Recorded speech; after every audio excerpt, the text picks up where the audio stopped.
బేసిక్‌గా ఇంట్లో వాళ్ళకి 2 సంవత్సరాల తర్వాత బైకేసుకొని ఎళ్లి సడెన్‌గా అంటే అరే ఫస్ట్ అడిగేదేంటంటే ఎలా ఉన్నావు అని అడుగుతారు.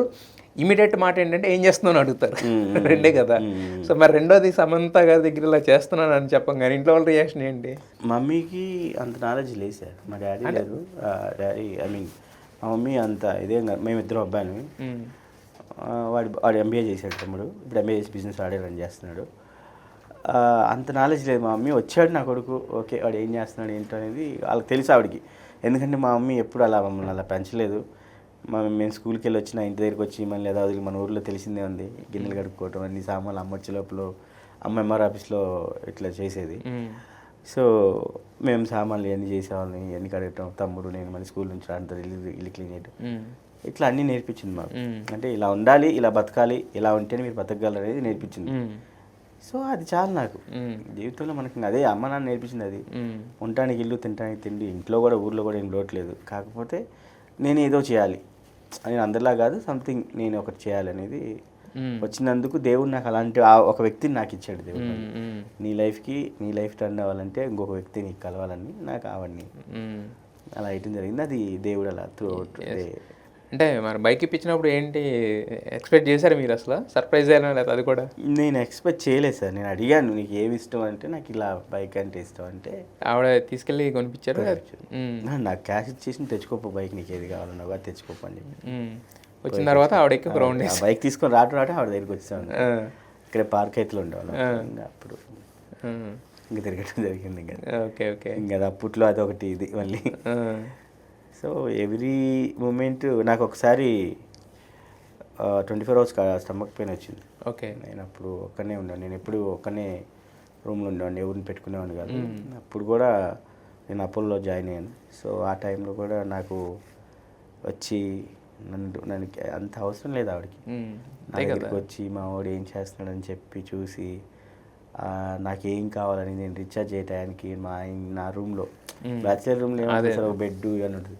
అదేదో డాక్టర్ లేదు పండుకోకూడదు కింద పండుకోకూడదు అని చెప్పి ఒక బెడ్ కొని ఇచ్చి ఫ్రిడ్జ్ పెట్టేసి అన్నీ రెడీ చేసి ఇచ్చారనమాట. సో అలాగే నేను ఇంటికి వెళ్ళేసరికి రూమ్లో అన్నీ రెడీ ఎవరు కొన్నారంటే ఇట్లా మ్యామ్ పంపించింది చేసింది. నేను చాలా అప్పుడు అంటే నేను సర్జరీ చేయించుకున్నాను. ఆయన ₹1 నేను కట్టలేదు. నన్ను రీఛార్జ్ చేయించారు.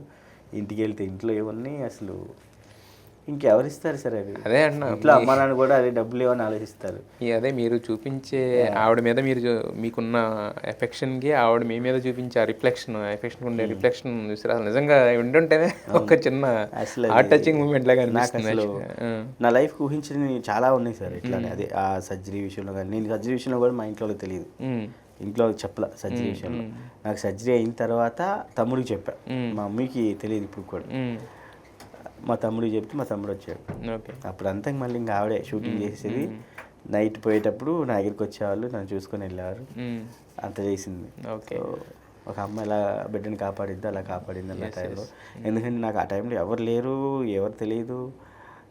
ఒక టైంలో నేనే హాస్పిటల్కి వచ్చిన తర్వాత ఐసీలోకి బేసిక్గా ఫ్యామిలీ మెంబర్స్ ఎవరు ఉంటుంది. నాకు ఎవరు లేరు పర్లేదు అని చెప్పేసి నేను వెళ్ళి కూర్చున్నాను. ఒక ఫ్రెండ్ ఉండేవాడు ఫ్రెండ్ వచ్చాడు.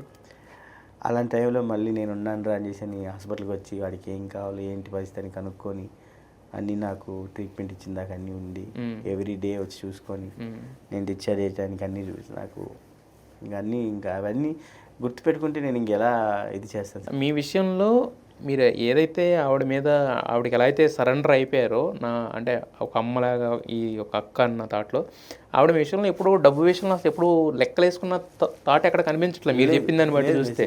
అంటే ఒక రెస్టారెంట్ పెట్టాలంటే కొన్ని లక్షలు అవుతుంది. ఇప్పుడు మీరు చెప్పిన అపోలో ఇవన్నీ అంటే అది కూడా ప్రతిదీ లక్ష. అపోలోలో ట్రీట్మెంట్ తీసుకోవాలంటే మీకు తెలియదు. అదే అంటున్నా. ఎందుకంటే ఆ టైంలో మినిమం పెట్టింది రాదు. అది నాకు అసలు నేను పోరాడుతున్నా. అది కూడా చెప్పలే వాడికి మస్తు. అదే రోజు నేను వేరే ఊరికి షూట్కి వెళ్ళాలి. 4 o'clock ఫ్లైట్ ఏదో ఉంటే ఆ ఫ్లైట్కి నేను లెగలేకపోతున్నా. అప్పుడు ఫోన్ చేసింది ఎక్కడ ఉన్నావు అంటే బేసిక్గా మా మేడం టైమింగ్స్ ఏంటంటే 5 చెప్తే 5 షార్ప్కి ఇంట్లో ఉండాలి. టైం అంటే టైం రెడీ అయి కూర్చుంది. నేను ఒక 10 minutes లేట్ వెళ్ళినా ఇంకా అంతే ఆ రోజుకి తలంటేస్తాను. ఏంటి టైం ఏంటి నువ్వేం చేస్తావు అంటే అవతలకి అదే అర్థమైంది నాకు. సో అట్లా నేను ఫోన్ ఎత్తకపోగా ఫోన్ చేస్తుంటే అప్పుడు ఎత్తి గట్టిగా చేస్తుంటే ఏమైందంటే అప్పుడు మన మేనేజర్ ఉంటే మేనేజర్ని పంపించేస్తే అప్పుడు వీడికి ఇలా ఉందంటే అప్పుడు నన్ను ఇక్కడ వదిలేసి సార్ నేను చూసుకుంటాను, మీరు వెళ్ళండి, మీ ఫ్లైట్ టైం వస్తుందని నన్ను ఇక్కడ వదిలేశారు. వాళ్ళు వెళ్ళిపోయారు అనమాట.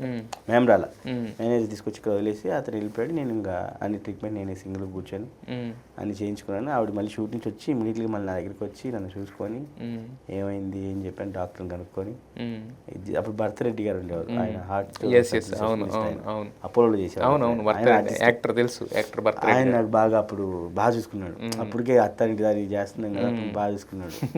నాకు బాగా సపోర్ట్ చేసి హాస్పిటల్లో మంచి ట్రీట్మెంట్ చేసి మేడం నాకు అప్డేట్ బాగా చెప్పి బాగా చేసి